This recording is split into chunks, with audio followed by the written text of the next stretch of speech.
ವಾಲ್ಮೀಕಿ ರಾಮಾಯಣ, ಆನಂದ ರಾಮಾಯಣ ಮತ್ತು ತಾತ್ಪರ್ಯ ನಿರ್ಣಯಗಳಿಗನುಸಾರವಾಗಿ ಇಲ್ಲಿ ತನಕ ರಾಮಾಯಣದ ಕಥಾಶ್ರವಣ ಏನು ನಡೆದಿದೆ, ಅದರ ಬಳಿಕ ಆ ಎಲ್ಲ ಕಥೆಗಳ ಉಪಸಂಹಾರ ಮತ್ತು ಸಾರ ರಾಮಾಯಣದ ಶ್ರವಣ ಇದು ಕೂಡ ಮುಗಿದಿದೆ.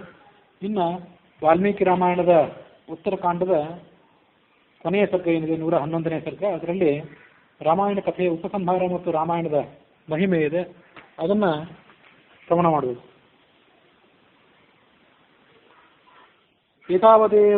ಏತಾವದೇತದಾಖ್ಯಾನಂ ಸೋತ್ತರಂ ಬ್ರಹ್ಮಪೂಜಿತಂ ರಾಮಾಯಣಮಿತಿ ಖ್ಯಾತಂ ಮುಖ್ಯಂ ವಾಲ್ಮೀಕಿನಾ ಕಥಂ. ಈ ಉತ್ತರಕಾಂಡದವರೆಗಿನ ರಾಮಾಯಣ ಏನಿದೆ, ಇದರಲ್ಲಿ ರಾಮನ ಸಂಪೂರ್ಣವಾದಂತಹ ಆಖ್ಯಾನ ಅಡಗಿದೆ. ಮಹಾವಿಷ್ಣುವಿನ ಸ್ವರೂಪದಲ್ಲಿ ಆ ರಾಮ ಹೋಗಿ ಲೀನನಾದ. ಆ ರಾಮಾಯಣವನ್ನು ದೇವಲೋಕದಲ್ಲಿ ದೇವಗಂಧರ್ವರು, ಮಹರ್ಷಿಗಳೆಲ್ಲರೂ ಕೂಡ ಪರಮ ಹರ್ಷದಿಂದ ಶ್ರವಣ ಮಾಡ್ತಾರೆ.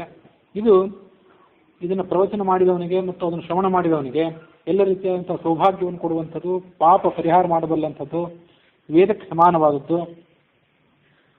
ಶ್ರಾದ್ದೇಶು ಶ್ರಾವಯೇದ್ ಬುಧಃ, ಶ್ರಾದ್ದ ಸಮಯದಲ್ಲಿ ಕೂಡ ಇದನ್ನು ಶ್ರವಣ ಮಾಡಬೇಕು ಅನುಕೂಲ ಇದ್ದರೆ. ಇದಲ್ಲದೆ ಇದ್ದರೆ ತಾತ್ಪರ್ಯ ನಿರ್ಣಯವನ್ನಾದರೂ, ಒಟ್ಟಾರೆ ರಾಮಾಯಣಂ ವೇದಸಮಂ ಶ್ರಾದ್ದೇಶು ಶ್ರಾವಯೇದ್ ಬುಧಃ ಅಷ್ಟೇ. ಶ್ರಾದ್ದ ಸಮಯದಲ್ಲಿ ಅದನ್ನು ಶ್ರವಣ ಮಾಡಬೇಕು. ಈ ರಾಮಾಯಣದ ಪಾರಾಯಣದಿಂದ ಪುತ್ರಹೀನನಾದವನು ಪುತ್ರನನ್ನು ಪಡ್ಕೊಳ್ತಾನೆ, ದರಿದ್ರ ಐಶ್ವರ್ಯವನ್ನು ಪಡ್ಕೊಳ್ತಾನೆ. ಪ್ರತಿದಿನ ಒಂದು ಶ್ಲೋಕ ಅಥವಾ ಆಗದೇ ಇದ್ರೆ ಆ ಶ್ಲೋಕದ ಒಂದು ಪಾದವನ್ನಾದರೂ ಪಾರಾಯಣ ಮಾಡಿದರೆ ಸಕಲ ಪಾಪಗಳನ್ನು ಕಳ್ಕೊತಾನೆ. ದಿನನಿತ್ಯ ಮನುಷ್ಯ ಬೇಕಾದಷ್ಟು ಪಾಪಗಳನ್ನು ಮಾಡಲಿ, ಆದರೆ ರಾಮಾಯಣದ ಒಂದೇ ಒಂದು ಶ್ಲೋಕವನ್ನಾದರೂ ಶುದ್ಧಾಭಕ್ತಿಯಿಂದ ಪಾರಾಯಣ ಮಾಡಿದರೆ ಸಮಸ್ತ ಪಾಪಗಳಿಂದಲೂ ಕೂಡ ಆತ ಮುಕ್ತನಾಗ್ತಾನೆ. ರಾಮಾಯಣವನ್ನು ಪೂರ್ಣವಾಗಿ ಶ್ರವಣ ಮಾಡಿದ ಬಳಿಕ ಪ್ರವಚನ ಮಾಡಿದಂಥ ವಿದ್ವಾಂಸನಿಗೆ ವಸ್ತ್ರ, ಧೇನು, ಹಿರಣ್ಯ ಇತ್ಯಾದಿಗಳನ್ನು ದಾನವಾಗಿ ಕೊಡಬೇಕು. ಆ ಪ್ರವಚನಕಾರ ತೃಪ್ತನಾದರೆ ಸಮಸ್ತ ದೇವತೆಗಳು ಕೂಡ ತೃಪ್ತರಾದಂತೆ. ಇದು ಈ ಶ್ರವಣ ಮತ್ತು ಪ್ರವಚನ ಏನಿದೆ, ಇದು ಆಯುಷ್ಯವರ್ಧಕ. ಪುತ್ರ ಪೌತ್ರರನ್ನು ಪಡೆದುಕೊಂಡು ಸುಖಿಯಾಗಿರ್ತಾನೆ. ಅವಸಾನಾನಂತರದಲ್ಲಿ ಕೂಡ ಸದ್ಗತಿಯನ್ನು ಪಡ್ಕೊಳ್ತಾನೆ. ಪ್ರತಿನಿತ್ಯ ಇದನ್ನು ಏಕಾಗ್ರಚಿತ್ತನಾಗಿ ಪ್ರಾತಃ ಕಾಲದಲ್ಲಿ, ಮಧ್ಯಾಹ್ನದಲ್ಲಿ, ಸಾಯಂಕಾಲದಲ್ಲಿ ಪಾರಾಯಣ ಮಾಡಿದರೆ ಎಂದೂ ಯಾವ ದುಃಖವೂ ಕೂಡ ಆತನಿಗೆ ತಪ್ಪೋದಿಲ್ಲ. ರಾಮ ಪರಂಧಾಮಕ್ಕೆ ಹೋದ ಬಳಿಕ ಆ ಅಯೋಧ್ಯ ಪಟ್ಟಣ ಹಲವಾರು ವರ್ಷಗಳ ಕಾಲ ಜನಶೂನ್ಯವಾಗಿತ್ತು. ಅಯೋಧ್ಯ ಪಟ್ಟಣದಲ್ಲಿ ಯಾರೂ ಇರಲಿಲ್ಲ. ಇದು ವಾಲ್ಮೀಕಿ ರಾಮಾಯಣದ ಕಥೆ. ಯಾಕಂದರೆ ಅವರು ಲವಕುಶರಿಗೆ ಬೇರೆ ಸಾಮ್ರಾಜ್ಯಗಳನ್ನು ಕೊಡಿಸಿದ್ದ ರಾಮ, ಅದಕ್ಕಾಗಿ ಅದು ಜನಶೂನ್ಯವಾಗಿತ್ತು. ಮುಂದೆ ಋಷಭ ಅನ್ನುವನು ರಾಜನಾದ ಬಹಳ ಕಾಲದ ನಂತರ. ಆಗ ಜನವಸತಿ ಅಲ್ಲಿ ಪ್ರಾರಂಭ ಆಯಿತು. ಏತದ ಆಖ್ಯಾನಂ ಆಯುಷ್ಯಂ ಸ ಭವಿಷ್ಯಂ ಕೃತವಾನ್ ಪ್ರಚೇತಸಃ ಪುತ್ರಃ ತದ್ಬ್ರಹ್ಮಾತ್ಯನ್ವಮನ್ಯತ. ಪ್ರಚೇತಸನ ಮಗ ಅನಿಸ್ಕೊಂಡಿರುವಂಥ ವಾಲ್ಮೀಕಿ ಏನಿದ್ದಾರೆ, ಅವರು ಈ ಭವಿಷ್ಯ ಭಾಗ ಅಂದರೆ ಉತ್ತರಕಾಂಡ ಮತ್ತು ಉಳಿದೆಲ್ಲ ಕಾಂಡಗಳನ್ನು ರಚನೆ ಮಾಡಿದರು. ಇದಕ್ಕೆ ಚತುರ್ಮುಖ ಬ್ರಹ್ಮನ ಅನುಮೋದನೆಯೂ ಕೂಡ ಇತ್ತಾದ್ದರಿಂದ ಈ ಗ್ರಂಥದ ಶ್ರೇಷ್ಠತೆಯನ್ನು ನಾವು ಊಹಿಸಬಹುದು. ಒಂದೇ ಒಂದು ಸರ್ಗವನ್ನು ಕೇಳಿದವನು ಕೂಡ 1000 ಅಶ್ವಮೇಧ ಯಾಗಗಳನ್ನು, 10,000 ವಾಜಪೇಯ ಯಾಗಗಳನ್ನು ಮಾಡಿದ ಫಲವನ್ನು ಪಡ್ಕೊಳ್ತಾನೆ. ಪ್ರಯಾಗ ಮೊದಲಾದ ಪುಣ್ಯಕ್ಷೇತ್ರಗಳಲ್ಲಿ ಸ್ನಾನ ಮಾಡಿದ ಫಲ, ಗಂಗಾ ಮೊದಲಾದಂಥ ಪುಣ್ಯ ನದಿಗಳಲ್ಲಿ ಅವಗಾಹನ ಮಾಡಿದ ಸ್ಥಳ, ನೈಮಿಷ, ಕುರುಕ್ಷೇತ್ರ ಇತ್ಯಾದಿ ಪುಣ್ಯಕ್ಷೇತ್ರಗಳನ್ನು ಸಂದರ್ಶನ ಮಾಡಿದ ಫಲ ಆತನಿಗೆ ದೊರೆಯೋದಿದೆ. ಅಷ್ಟು ಮಹತ್ವ ಇದಕ್ಕಿದೆ. ಸೂರ್ಯೋದಯದಲ್ಲಿ, ಸೂರ್ಯಗ್ರಹಣ ಕಾಲದಲ್ಲಿ ಒಂದು ಭಾರದಷ್ಟು ಬಂಗಾರವನ್ನು ಕುರುಕ್ಷೇತ್ರದಲ್ಲಿ ದಾನ ಮಾಡುವವನಿಗೆ ಮಹಾಫಲ ಅಂತ ಶಾಸ್ತ್ರ ಹೇಳ್ತದೆ. ಕುರುಕ್ಷೇತ್ರನೇ ಮಹಾಕ್ಷೇತ್ರ. ಅದರಲ್ಲೂ ಸೂರ್ಯಗ್ರಹಣ ಇದ್ದಾಗ ಒಂದು ಭಾರದಷ್ಟು ಸುವರ್ಣವನ್ನು ದಾನ ಮಾಡಿದರೆ ಅದಕ್ಕೆ ಮಹಾಫಲ ಅಂತಿದೆ.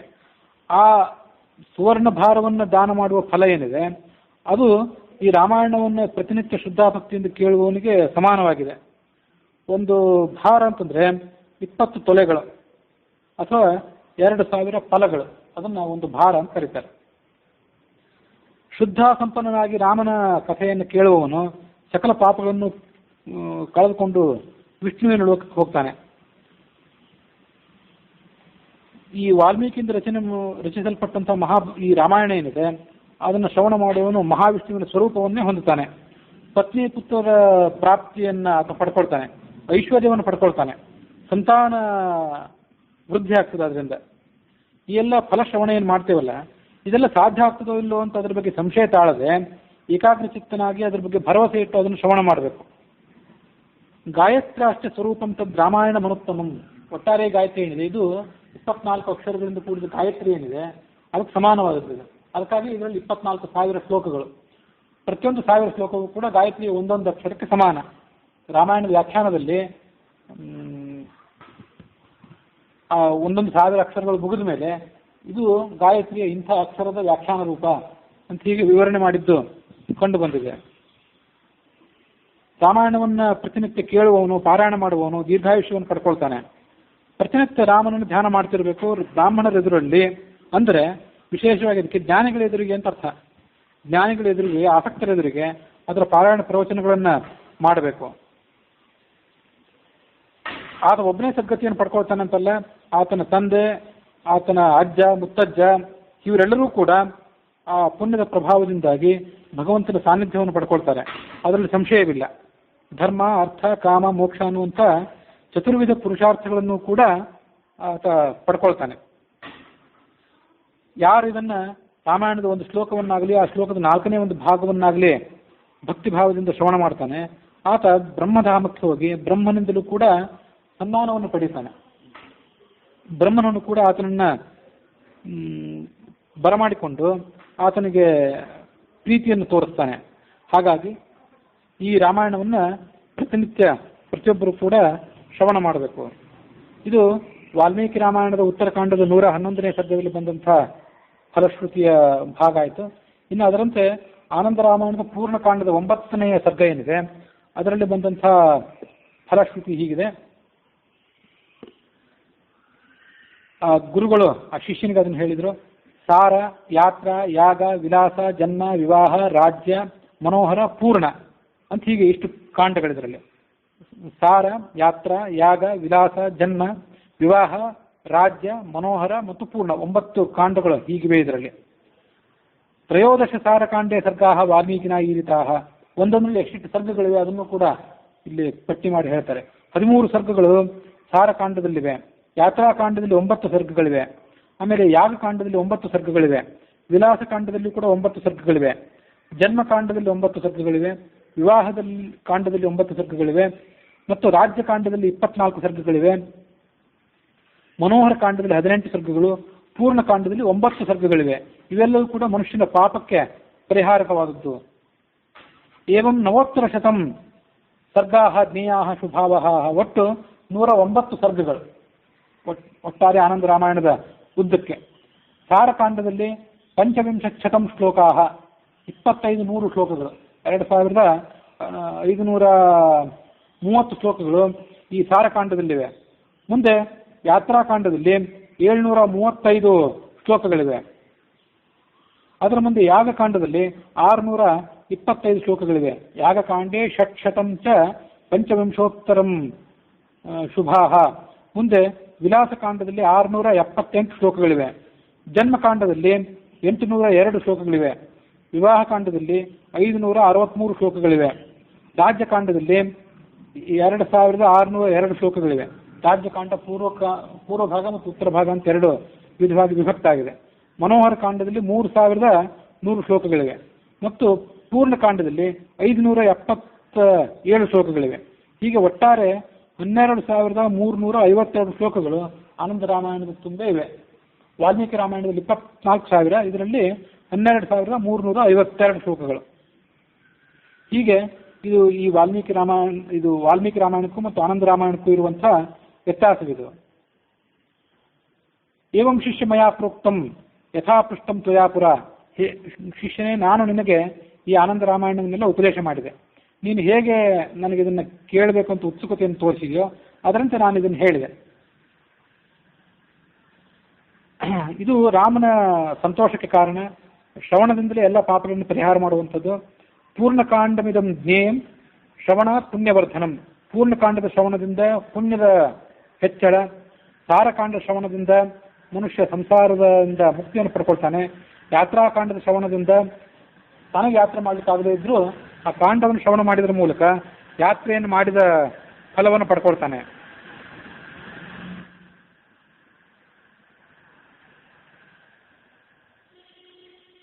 ಮತ್ತು ಯಾಗಕಾಂಡವನ್ನು ಶ್ರವಣ ಮಾಡಿದ ಫಲದಿಂದ ಯಾಗವನ್ನು ಮಾಡಿದ ಫಲವನ್ನೇ ಪಡ್ಕೊಳ್ತಾನೆ.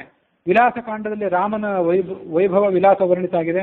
ಅದಕ್ಕಾಗಿ ವಿಲಾಸಕಾಂಡವನ್ನು ಶ್ರವಣ ಮಾಡಿದವನು ಮರಣಾನಂತರ ಸ್ವರ್ಗಲೋಕದಲ್ಲಿ ಅಪ್ಸರೆಯರ ಜೊತೆಗೆ ಸುಖವನ್ನು ಅನುಭವಿಸ್ತಾನೆ. ಜನ್ಮಕಾಂಡವನ್ನು ಶ್ರವಣ ಮಾಡುವವನು ಪುತ್ರ ಪೌತ್ರಾದಿ ಸಂತತಿಯನ್ನು ಪಡ್ಕೊಳ್ತಾನೆ. ವಿವಾಹ ಕಾಂಡವನ್ನು ಶ್ರವಣ ಮಾಡುವಂಥವನು ಸುಂದರಿಯಾದ ಪತ್ನಿಯನ್ನ ಪಡ್ಕೊಳ್ತಾನೆ. ರಾಜ್ಯಕಾಂಡವನ್ನು ಶ್ರವಣ ಮಾಡುವವನು ರಾಜ್ಯವನ್ನೇ ಪಡ್ಕೊಳ್ತಾನೆ ಅಥವಾ ತನ್ನ ಕಾರ್ಯದಲ್ಲಿ ಯಶಸ್ಸನ್ನು ಪಡ್ಕೊಳ್ತಾನೆ. ಮನೋಹರ ಕಾಂಡವನ್ನು ಶ್ರವಣ ಮಾಡುವವನು ತನ್ನ ಮನಸ್ಸಿನ ಅಪೇಕ್ಷೆಯನ್ನೆಲ್ಲವನ್ನು ಕೂಡ ಆತ ಪಡ್ಕೊಳ್ತಾನೆ. ಪೂರ್ಣಕಾಂಡ ಶ್ರವಾದೇವ ವಿಷ್ಣು ಪೂರ್ಣ ಪದಂ ಲಭೆ. ಪೂರ್ಣಕಾಂಡ ಅಂತ ಏನಿದೆ ಕೊನೆಯ ಕಾಂಡ, ಅದರ ಶ್ರವಣದಿಂದ ಪಾಪ ಪರಿಹಾರ ಅಲ್ಲದೆ ವಿಷ್ಣುವಿನ ಮೂಲ ಲೋಕ ಏನಿದೆ ಆ ಲೋಕವನ್ನೇ ಆತ ಪಡ್ಕೊಳ್ತಾನೆ. ಈ ಸಂಪೂರ್ಣ ಆನಂದ ರಾಮಾಯಣವನ್ನು ಶ್ರವಣ ಮಾಡಿದವನು ಸಚ್ಚಿದಾನಂದ ರೂಪನಾದಂಥ ಭಗವಂತನಲ್ಲಿ ಲೀನನಾಗ್ತಾನೆ. ರಾಮಾಯಣವನ್ನು ಕೇಳಿ ಅದರ ಉದ್ಯಾಪನವನ್ನು ಮಾಡಬೇಕು. ಅದನ್ನ ಕೇಳಿದ ಬಳಿಕ ಪ್ರವಚನ ಮಾಡಿದಂಥ ವಿದ್ವಾಂಸನಿಗೆ ಬಂಗಾರದ ರಥವನ್ನ 4 ಕುದುರೆಗಳಿಂದ ಸಮೇತವಾಗಿ ದಾನ ಮಾಡಬೇಕು. ಅದಕ್ಕೆ ರೇಷ್ಮೆಯ ಧ್ವಜ ಇದ್ದಿರಬೇಕು. ನಾನಾ ಥರದ ಯಂತ್ರಗಳು ಆ ರಥದಲ್ಲಿ ಇದ್ದಿರಬೇಕು. ಕಿಂಕಿಣಿ ಅಂದರೆ ಗೆಜ್ಜೆ ಮೊದಲಾದವುಗಳು ಆ ರಥಕ್ಕೆ ಸಜ್ಜಿತವಾಗಿರಬೇಕು. ಸಂಪಾದಿತ ಸಮ್ಯಕ್ ವೈ ಧೇನುಂ ದದ್ಯಾತ್ ಪಯಸ್ವಿನೀಂ. ಹಾಲು ಹಿಂಡುವಂಥ ಧೇನುವನ್ನ ದಾನ ಮಾಡಬೇಕು. ಬ್ರಾಹ್ಮಣಾನ್ ಭೋಜಯೇತ್ ಪಶ್ಚಾತ್ ಶತಮಷ್ಟೋತ್ತರಂ ಸುದೀಹಿ. 108 ಸಂಖ್ಯೆಯಲ್ಲಿ ಬ್ರಾಹ್ಮಣರಿಗೆ ಭೋಜನ ಮಾಡಿಸಬೇಕು. ಹೀಗೆ ಮಾಡಿದರೆ ಆ ಕಾವ್ಯ ಏನಿದೆ ತನ್ನ ಶ್ರವಣದಿಂದ ಪೂರ್ಣ ಫಲವನ್ನ ಒದಗಿಸ್ತದೆ. ಯಸ್ಮಿನ್ ರಾಮಸ್ಯ ಸಂಸ್ಥಾನಂ ರಾಮಾಯಣ ಮಥೋಚ್ಯತೆ ನರಃ ಪ್ರಾತಃ ಸಮುತ್ಥಾಯ ಆನಂದ ರಾಮಾಯಣಂ ಪಠೇತ್. ಬೆಳಗಿನ ಕಾಲದಲ್ಲಿ ಎದ್ದು ಶುಚಿರ್ಭೂತನಾಗಿ ಆನಂದ ರಾಮಾಯಣವನ್ನ ಆತ ಪಠನೆ ಮಾಡಿದರೆ ಸ್ವರ್ಗಲೋಕದಲ್ಲಿ ಎಲ್ಲ ಥರದ ಭೋಗಗಳನ್ನು ಕೂಡ ಆತ ಪಡ್ಕೊಳ್ತಾನೆ. ಚೈತ್ರ ಮಾಸದಲ್ಲಿ ಶುಕ್ಲ ಪಕ್ಷದ ನವಮಿ ದಿವಸ ರಾಮ ಜನ್ಮ ದಿನ ಏನಿರ್ತದೆ ಆವಾಗ 100 ಮಾಷ ಅಂತ ಅದೊಂದು ಒಂದು ಬಂಗಾರವನ್ನ ಮತ್ತು ಸೂಕ್ಷ್ಮ ಲೋಹಗಳನ್ನು ಅಳಿಲಿಕ್ಕಿರುವಂತಹ ತೂಕ, ಆ 100 ಮಾಷಗಳಿಗೆ ಸಮಾನವಾದಂಥ ಬಂಗಾರದಿಂದ ಹನುಮಂತನ ಪ್ರತಿಮೆಯನ್ನು ಮಾಡಬೇಕು. 21 ಮಾಷ ಇರುವ ಯಥಾಶಕ್ಯ ಅಥವಾ ನರೈಹಿ. 100 ಮಾಷ ಆಗದೆ ಇದ್ರೆ 21 ಮಾಷದಿಂದಾದರೂ ಅದನ್ನು ಮಾಡಬಹುದು. ಅಂಥ 21 ಮಾಷದ ತೂಕದಿಂದಾದರೂ ಬಂಗಾರದ ಹನುಮಂತನ ಪ್ರತಿಮೆಯನ್ನು ಮಾಡಿ ಆನಂದ ರಾಮಾಯಣಂ ತ್ವಿದಂ ಮೌಲ್ಯದ್ವಾರ ಲಿಖಿತ್ವ ಅನ್ನೀಹಿ ಲಿಖಿತ್ವಾ ಸ್ವಹಸ್ತತಃ. ಮುಂದೆ ಆ ಆನಂದ ರಾಮಾಯಣವನ್ನು ತಾನಾದರೂ ಬರೆದು ಅಥವಾ ಮತ್ತೊಬ್ಬರ ಕಡೆಯಿಂದಾದರೂ ಬರೆಸಿ ಅದನ್ನ ದಾನ ಮಾಡಬೇಕು.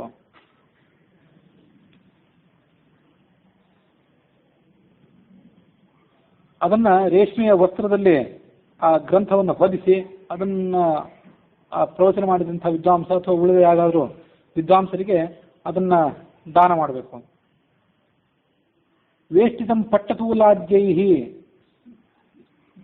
ಪುಸ್ತಕಂ ಶುಭಂ ಸ್ಕಂಧೇ ಶ್ರೀ ಮಾರುತೆ ರೂಪಂ ಪೂಜಿತಂ ದಕ್ಷಿಣಾನ್ವಿತಂ ಮಧ್ಯಾಹ್ನೇ ಬ್ರಾಹ್ಮಣಂ ಪೂಜ್ಯ ನಾನಾ ಶಾಸ್ತ್ರ ವಿಶಾರದಂ. ಮಧ್ಯಾಹ್ನ ಕಾಲದಲ್ಲಿ ನಾನಾ ಶಾಸ್ತ್ರವನ್ನು ಓದಿ ಬಲ್ಲಂಥ ಬ್ರಾಹ್ಮಣನನ್ನು ಪೂಜನೆ ಮಾಡಿ ಅವನಿಗೆ ಆ ಪುಸ್ತಕವನ್ನು ಮತ್ತು ವಾಯುಪುತ್ರನ ಪ್ರತಿಮೆಯನ್ನು ಎರಡನ್ನೂ ಕೂಡ ದಾನ ಮಾಡಬೇಕು. ಹೀಗೆ ಇಂಥ ದಾನವನ್ನು ಮಾಡುವವನು ಯಾರಿದ್ದಾನಲ್ಲ ಅವನಿಗೇನು ಪುಣ್ಯ ಅಂದರೆ ಕುರುಕ್ಷೇತ್ರದಲ್ಲಿ ಸೂರ್ಯಗ್ರಹಣ ಇದ್ದಾಗ 1,000,000 ಭಾರ ಸುವರ್ಣಕ್ಕೆ, ಈ ವಾಲ್ಮೀಕಿ ರಾಮಾಯಣದಲ್ಲಿ ಒಂದೇ ಭಾರ ಅಂತ ಬಂತು, ಇಲ್ಲಿ 1,000,000 ಭಾರದಷ್ಟು ಬಂಗಾರವನ್ನು ದಾನ ಮಾಡಿದ್ರಿಂದ ಏನು ಪುಣ್ಯ ಬರಬೇಕು ಅದು ಈ ರಾಮಾಯಣ ಗ್ರಂಥವನ್ನು ದಾನ ಮಾಡಿದ್ರಿಂದ ಆ ಪುಣ್ಯ ದೊರೆಯಬಹುದು. ಆನಂದ ರಾಮಾಯಣದಲ್ಲಿ ಒಟ್ಟಾರೆ ಎಷ್ಟು ಅಕ್ಷರಗಳಿವೆಯೋ ತಾವತ್ ಯುಗ ಸಹಸ್ರಾಣಿ ವೈಕುಂಠೆ ಮೋದತೆ ನರಹ. ಈಗ 12,252 ಶ್ಲೋಕ ಅಂತ ಬಂತು ಆನಂದ ರಾಮಾಯಣದಲ್ಲಿ. ಆ ಒಂದೊಂದು ಶ್ಲೋಕದಲ್ಲಿ 32 ಅಕ್ಷರ ಅಂತ ಇಟ್ಕೊಳ್ಬಹುದು. ಸಾಮಾನ್ಯವಾಗಿ ಅನುಷ್ಠ ಶ್ಲೋಕ ಆದರೆ ಒಂದು ಶ್ಲೋಕದಲ್ಲಿ 32 ಅಕ್ಷರಗಳು. ಶ್ಲೋಕ ದೊಡ್ಡ ಶ್ಲೋಕ ಇದ್ರೆ ಸ್ವಲ್ಪ ಹೆಚ್ಚಿನ ಶ್ಲೋಕಗಳು. ಅಂತೂ ಈ 12,252 ಅದರಿಂದ 32ರಿಂದ ಗುಣಿಸಿದರೆ ಏನು ಸಂಖ್ಯೆ ಲಬ್ಧ ಆಗ್ತದೆ ಅಷ್ಟು ವರ್ಷ ಕಾಲ ಆತ ಸ್ವರ್ಗಲೋಕದಲ್ಲಿ ಸಂತೃಪ್ತಿಯನ್ನು ಪಡ್ಕೊಂಡು ಸುಖವಾಗಿ ವಾಸ ಮಾಡ್ತಾನೆ. ಮುಂದೆ 7 ಜನ್ಮಗಳ ಕಾಲ ಆತ ಜ್ಞಾನಿಯಾದಂಥ ಸರ್ವಜನ ಮಾನ್ಯನಾದಂಥವನಾಗಿ ಜನ್ಮವನ್ನು ತಾಳ್ತಾನೆ. ಆನಂದ ಸಂಧಿಕಂ ರಾಮಚರಿತಂ ಪುಣ್ಯವರ್ಧನಂ ರಾಮಾಯಣಮಿದಂ ಯತ್ರ ಭಕ್ತ್ಯಾ ಶೃಣ್ವಂತಿ ಮಾನವಾಹ, ಅದನ್ನು ಕೇಳುವವರು ಪುತ್ರ ಪೌತ್ರಾದಿ ಸಮೃದ್ಧಿಯನ್ನು ಪಡ್ಕೊಳ್ತಾರೆ. ಎಂದೂ ಅಕಾಲದಲ್ಲಿ ವಿಯೋಗ ಆಗೋದಿಲ್ಲ. ಗಂಡನಿಗೆ ಹೆಂಡತಿಯಿಂದ, ಹೆಂಡತಿಗೆ ಗಂಡನಿಂದ, ಮಕ್ಕಳಿಂದ, ಬಂಧು ಬಾಂಧವರಿಂದ ಅವರಿಗೆ ವಿಯೋಗ ಆಗೋದಿಲ್ಲ. ತೇಷಾಂ ಸ್ತ್ರೀಭಿರ್ವಿಯೋಗ ಅತ್ರ ನ ಕದಾಪಿ ಜಾಯತೆ ಸ್ವಭರ್ತೃಭಿರ್ವಿಯೋಗಂ ನ ಗಚ್ಚಂತಿ ಯಥಾ ರಮ. ಸೀತಾದೇವಿ ಎಂದೂ ರಾಮನಿಂದ ವಿಯೋಗ ಹೇಗಿಲ್ವೋ ಹಾಗೆ ಸ್ತ್ರೀಯರಿಗೆ ಇದರಿಂದ ಈ ಕಾವ್ಯವನ್ನು ಶ್ರವಣ ಮಾಡಿದ್ರಿಂದ ಗಂಡನಿಂದ ವಿಯೋಗವಿಲ್ಲ. ಗ್ರಾಮಾಂತರಕ್ಕೆ ಹೋಗಿದ್ದವರು ಯಾರಾದರೂ ಇದ್ದರೆ, ದೇಶಾಂತರಕ್ಕೆ ಹೋಗಿದ್ದವರಾಗಿದ್ದರೆ ಅವರು ಬೇಗ ಬರಬೇಕು ಅಂತ ಅಪೇಕ್ಷೆ ಇದ್ದರೆ, ಅವರ ಸುದ್ದಿ ತಿಳಿಯದೇ ಇದ್ದರೆ ಇದನ್ನು ಪಠಣ ಮಾಡಿ ಆ ಕಾರ್ಯವನ್ನು ಶೀಘ್ರದಲ್ಲಿ ಸಾಧ್ಯ ಆಗುವಂತೆ ಮಾಡ್ಕೊಳ್ಬೇಕು. ಯೇಷಾಂ ಭಾವೀನಿ ಕಾರ್ಯಾಣಿ ಲಬ್ಧುಂ ತ್ವರೆಯತೆ ಮನಃ. ಮುಂದೆ ಆಗಬೇಕಂತ ಕೆಲವು ಕೆಲಸಗಳಿವೆ, ಅದಾಗಲಿಕ್ಕೆ ಸ್ವಲ್ಪ ವಿಘ್ನ ಬಂದೊದಗಿದೆ ಅಂತಾದರೆ ಆವಾಗ ಈ ಆನಂದ ರಾಮಾಯಣವನ್ನು ಪಠಣ ಮಾಡಬೇಕು. ಮೊದಲನೇ ದಿವಸ 1 ಕಾಂಡವನ್ನು ಶ್ರವಣ ಮಾಡಬೇಕು. ಪ್ರಥಮೇ ದಿವಸೇ ಕಾಂಡಂ ಏಕಮೇವ ಪಠೇತ್ ಶುಭಂ, ಪ್ರಥಮಂ ಚ ದ್ವಿತೀಯಂ ಚ ದಿವಸೇ ದ್ವಿತೀಯೇ ಪಠೇತ್. 2ನೇ ದಿವಸ ಹಿಂದಿನ ಒಂದು ಸರ್ಗ, ಮೊದಲನೇ ಸರ್ಗ, 2ನೇ ಸರ್ಗ, ಇದು 2ನ್ನು ಸೇರಿಸಿ 2ನೇ ದಿವಸ ಪಠಣ ಮಾಡಬೇಕು. ಏವಂ ಕ್ರಮೇಣ ಕಾಂಡಾನಂ ವೃದ್ಧಿ ಕಾರ್ಯ ದಿನೇ ದಿನೇ. 3ನೇ ದಿವಸ 1, 2, 3 ಹೀಗೆ ಇದನ್ನು ಪಠಣ ಮಾಡ್ತಾ ಹೋಗಬೇಕು. ಅಥವಾ ಕ್ರಮೇಣ ಕಾಂಡಾನಿ ಪ್ರಥಮಂ ಪಠೇತ್, ಅಥವಾ 1ನೇ ದಿವಸ 1ನೇ ಕಾಂಡ, 2ನೇ ದಿವಸ 2ನೇ ಕಾಂಡ, 3ನೇ ದಿವಸ 3 ಹೀಗಾದರೂ ನಮ್ಮ ಶಕ್ತಿ ಸಮಯಕ್ಕೆ ಅನುಕೂಲ ಅನುಸಾರವಾಗಿ ಇದನ್ನು ಹೀಗಾದರೂ ಕೂಡ ಶ್ರವಣ ಮಾಡಬೇಕು. ದಶಮೇ ಪ್ರೋಕ್ತಃ ಕ್ಷಯ ಕಾರ್ಯ ಕ್ರಮೇಣ ಹಿ. ಈ ಕಾಂಡಗಳ ಸಂಖ್ಯೆಯನ್ನು ಹೆಚ್ಚಿಸ್ತಾ ಹೋಗಬೇಕು. 9ನೇ ದಿವಸ ಬಂದಾಗ ಅದು ಮುಗಿತದೆ. 10ನೇ ದಿವಸ ಬಂದಾಗ ಮತ್ತೆ ಆ ಸಂಖ್ಯೆಯನ್ನು ಇಳಿಸ್ತಾ ಬರಬೇಕು. 1ನೇ ದಿವಸ 1, 2ನೇ ದಿವಸ 1, 2, 3ನೇ ದಿವಸ 1, 2, 3 ಅಂತ ಹೀಗೆ ಬಂತು. 10ನೇ ದಿವಸ ಆ ಕಾಂಡಗಳ ಸಂಖ್ಯೆಯನ್ನು ಕಡಿಮೆ ಮಾಡ್ತಾ ಬರಬೇಕು. ಹೀಗೆ ನಾನಾ ಥರದ ವಿಧಾನಗಳನ್ನು ಆ ಶಾಸ್ತ್ರದಲ್ಲಿ ವಿಧಾನ ಮಾಡ್ತಾರೆ. ಅಥವಾ ಪ್ರಥಮೇ ಸರ್ವಸ್ವೇಕಯೇವ ಪಠೇನ್ನರಃ ದ್ವೌ ಸರ್ಗೌ ಚ ದ್ವಿತೀಯೇನ್ಹಿ ವೃದ್ಧಿಸ್ವೇವಂ ಕ್ರಮೇಣ ಹಿ. ಸರ್ಗಕ್ರಮದಿಂದಲೂ ಕೂಡ ಪಾರಾಯಣ ಮಾಡ್ಬೋದು. ಒಟ್ಟಾರೆ 109 ಸರ್ಗಗಳಿವೆ ಅಂತ ಬಂತು. ಆ ಸರ್ಗವನ್ನು ಕೂಡ ದಿನೇ ಹೆಚ್ಚಿಸಿಕೊಂಡು ಮತ್ತೆ ಅದನ್ನು ಕಡಿಮೆ ಮಾಡಿಕೊಂಡು ಪಾರಾಯಣವನ್ನು ಮಾಡಬಹುದು. ಸಪ್ತಮಾಸೈ ಅನುಷ್ಠಾನಂ ಜ್ಞೇಯಂ. ಅದು ಹೀಗೆ ಮಾಡಲಿಕ್ಕೆ ಕೆಲವು ತಿಂಗಳು ಹಿಡಿಯಬಹುದು. 7 ತಿಂಗಳ ಕಾಲ, 6 ತಿಂಗಳ ಕಾಲ, ಹೀಗೆ ನಾನಾ ಥರದ ವಿಧಾನಗಳ ಮೂಲಕ ಅದನ್ನು ಪಾರಾಯಣ ಮಾಡಬೇಕು. ದಶೋತ್ತರಶತೆ ಪ್ರಾಪ್ತೆ ಹಿ ಅಷ್ಟೋತ್ತರಶತಾಭಿಧಂ ಪಠೇತ್ ಸರ್ಗಂ ಕ್ರಮೇಣೈವ ಶಿಷ್ಯ ಸಪ್ತೋತ್ತರೈ ಶತೈಃ. ಏತತ್ ಪ್ರಾತಃ ಸಮುತ್ಥಾಯ ಆನಂದ ರಾಮಾಯಣಂ ಶುಭಂ ಯೇ ಪಠಂತಿ ನರಾ ಭಕ್ತ್ಯಾಹ. ಪ್ರಾತಃ ಕಾಲದಲ್ಲಿ ಎದ್ದು ಈ ಆನಂದ ರಾಮಾಯಣವನ್ನು ಯಾರು ಪಠನ ಮಾಡ್ತಾರೋ ಅವರು ಸುಖವನ್ನು ಪಡ್ಕೊಳ್ತಾರೆ. ದ್ವಾದಶ್ಯಾಮಪಿ ಚೈತದ್ವೈ ಪಠನೀಯಂ ಪ್ರಯತ್ನತಃ. ದ್ವಾದಶಿ ದಿವಸನೂ ಕೂಡ ಇದನ್ನ ಪಠನ ಮಾಡಬೇಕು. ನವದಿನೈ ಕಾರ್ಯಮಸ್ತಿ ಸುಖಾವಹಂ. 9 ದಿವಸಗಳ ಕಾಲ ಅದನ್ನು ಪಾರಾಯಣ ಮಾಡಿ ಮುಗಿಸಬೇಕು. ನನರ ಕೀರ್ತಯಂತ್ಯತ್ರ ತೇಷಾಂ ಜನ್ಮ ನಿರರ್ಥಕಂ. ಯಾವ ಮನುಷ್ಯನಾಗಿ ಹುಟ್ಟಿಯೂ ಕೂಡ ಇದನ್ನು ಶ್ರವಣ ಮಾಡೋದಿಲ್ಲವೋ ಆತ ತನ್ನ ಮನುಷ್ಯ ಜನ್ಮವನ್ನು ಹಾಳು ಮಾಡ್ಕೊಳ್ತಾನೆ. ಇದನ್ನು ಹೇಗೆ ಶ್ರವಣ ಮಾಡಬೇಕು ಅಂತಂದ್ರೆ, ನಿಮಗೆ ಮಕ್ಕಳಾಗಬೇಕು ಅಂತಿದ್ರೆ ಮಲಗುವ ಕೋಣೆಯಲ್ಲಿ ಇದನ್ನು ಗಂಡ ಹೆಂಡತಿ ಇಬ್ಬರೂ ಕೂತ್ಕೊಂಡು ಶ್ರವಣ ಮಾಡಬೇಕು. ಗಂಡನಾದರೂ ಹೆಂಡತಿಗೆ ಶ್ರವಣ ಮಾಡಿಸಬೇಕು, ಅಥವಾ ಯಾವನಾದ್ರೂ ಒಬ್ಬ ವಿದ್ವಾಂಸನ ಮೂಲಕವಾದರೂ ಅದನ್ನು ಶ್ರವಣ ಮಾಡಬೇಕು. ಪುತ್ರಾರ್ಥಂ ಪ್ರತಿಶಾಲಾಯಾಂ ಶೃಣೋತಿ ಪುರುಷ ಸ್ತ್ರೀಯ ನಿಶಾಯಾಂ ಶಯನಾರೂಢೋ ಅಪುತ್ರಿ ಪುತ್ರವಾನ್ ಲಭೇತ್. ಆ ಶಯನವನ್ನು ಏರಿ, ಹಾಸಿಗೆಯನ್ನು ಏರಿ ಶ್ರವಣ ಮಾಡಬೇಕು ಅಂತಿದೆ. ನವರಾಶಿಷು ವ್ರೀಹೀಣಾಂ ಧ್ಯಾತ್ವಾ ಕಾರ್ಯಂ ತು ವಿನ್ಯತೆ ಪೂಗೀಫಲಾನಿ ಚತ್ವಾರಿ ಪೂರ್ವೇಣ ಕಾಂಡ ಮುಚ್ಯತೆ. ಬೇರೆ ಬೇರೆ ದಿವಸಗಳಲ್ಲಿ ಅದನ್ನ ಶ್ರವಣ ಮಾಡಲಿಕ್ಕೆ ಅಡಿಕೆ ಮೊದಲಾದವುಗಳನ್ನು ಅಲ್ಲಿ ಆ ಧಾನ್ಯ ರಾಶಿಯಲ್ಲಿ ಇಟ್ಟು ಶ್ರವಣ ಮಾಡುವಂತಹ ಒಂದು ಪದ್ಧತಿಯು ಕೂಡ ಇದೆ. ಏವಂ ಸರ್ವೈ ದರ್ಶನೀಯ ಶಕುನಶ್ಚ ಶುಭೋ ಅಶುಭ. ಏವಂ ಶಿಷ್ಯ ತ್ವಯಾ ಯದ್ಯತ್ ಪೃಷ್ಟಂ ತನ್ ನಯೋಜಿತಂ. ಶಿಷ್ಯನೇ ನೀನೇನೇನು ಕೇಳಬೇಕು ಅಂತ ಉತ್ಸುಕತೆಯನ್ನು ತೋರಿಸಿದೆ ಅದೆಲ್ಲವನ್ನು ಕೂಡ ನಾನು ನಿನಗೆ ವಿಸ್ತಾರವಾಗಿ ವಿವರಣೆ ಮಾಡಿ ಹೇಳಿದೆ. ಕಾಂಡಾನಿ ಯಸ್ಮಿನ್ನವ ಕೀರ್ತಿತಾನಿ ನತೆ ವಿಷ್ಣುದಾಸ ಅಗಹರಂ ಮನೋಹರಂ, ಇವೆಲ್ಲವೂ ಕೂಡ ಪಾಪಗಳನ್ನು ಪರಿಹಾರ ಮಾಡುವಂಥವು. ದಿನೇ ದಿನೇ ಪಾಪಗಳು ನಮ್ಮದು ಹೆಚ್ಚಾಗ್ತಾ ಇದ್ರೂ ಕೂಡ ಒಂದೊಂದು ಶ್ಲೋಕವನ್ನು ಪಠನೆ ಮಾಡಿದರೂ ಆ ಹೆಚ್ಚಾಗುವಂಥ ಪಾಪವನ್ನು ನಾವು ಕಳ್ಕೊಳ್ತೇವೆ. ಜನಾಘನಾಶನ್ ನಾನಾ ಚರಿತ್ರೈ ವರ ಕೌತುಕೈದ್ಯುತಂ ಧನ್ಯಸ್ಥ ವಾಲ್ಮೀಕಿ ಮುನಿಃ ಕವೀಶ್ವರ ರಾಮಾಯಣಂ ವೈ ಶತಕೋಟಿ ಸಂಹಿತಂ. 100 ಕೋಟಿ ಶ್ಲೋಕಗಳಿಂದ ಕೂಡಿದಂಥ ರಾಮಾಯಣವನ್ನು ಯಾವ ಈ ಕವಿ ರಚನೆ ಮಾಡಿದ ಆತ ಧನ್ಯ. ಅವನ ಕವಿತಾಶಕ್ತಿಯಿಂದ ಈ ರಾಮಾಯಣ ಹೊರಹೊಮ್ಮಿತು. ಶೃಣ್ವಂತಿ ಗಾಯಂತಿ ವದಂತಿ ವಾ ಪರಾನ್ ಕುರುವಂತಿ ಪಾರಾಯಣ ಮಾದರಾತ್ಯಯೇ ಲಭಂತಿ ಪುತ್ರ ನತಿ ಬುದ್ಧಿವತ್ತರಾನ್ ಸ್ತ್ರೀಶ್ಚಾಪಿ ಪೌತ್ರಾನ್ ಪರಮಾನ್ ಮನೋಹರಾನ್. ಇದನ್ನು ಶ್ರವಣ ಮಾಡಬೇಕು, ಗಾನ ಮಾಡಬೇಕು, ಮತ್ತೊಬ್ಬರಿಗೆ ಹೇಳಬೇಕು. ಅದನ್ನು ಮಾಡಿದವರು ಪುತ್ರ ಪೌತ್ರ ಸಮೃದ್ಧಿಯನ್ನು ಪಡ್ಕೊಳ್ತಾನೆ. ಅತಿ ಪ್ರಸನ್ನಶ್ಚ ಸದಾ ಸಮೀಪೆ ಸೀತಾ ಸಮೇತ ಶ್ರೇಯಮಾತನೋತಿ. ಯಾರು ಇದನ್ನು ಪಠನ ಮಾಡ್ತಾರೆ ಅವ್ರ ಸಮೀಪದಲ್ಲೇ ಸೀತಾ ಸಮೇತನಾಗಿ ರಾಮಚಂದ್ರ ಇದ್ದು ಅವರಿಗೆ ಅವರಿಗೆ ಎಲ್ಲ ಥರದ ಅನುಗ್ರಹವನ್ನು ಕೂಡ ಮಾಡ್ತಾನೆ. ಮಲಿನನಾದಂಥ ಆಂತರಿಕವಾಗಿ ಮತ್ತು ಬಾಹ್ಯವಾಗಿ ಮಲಿನನಾದಂಥ ಜೀವಿ ಏನಿದ್ದಾನೆ ಅವನಿಗೆ ಎಲ್ಲ ಥರದ ಪಾಪಗಳನ್ನು ಈ ಆನಂದ ರಾಮಾಯಣ ಅನ್ನುವಂಥ ಗಂಗೆ ಆ ಪಾಪವನ್ನು ಪರಿಹಾರ ಮಾಡ್ತದೆ.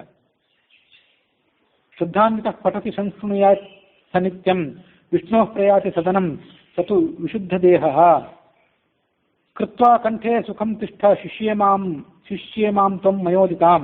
ಇದನ್ನ ಕಂಠಪಾಠ ಮಾಡುವಂತ ಗುರುಗಳು ಶಿಷ್ಯನಿಗೆ ವಿಧಾನ ಮಾಡಿದರು.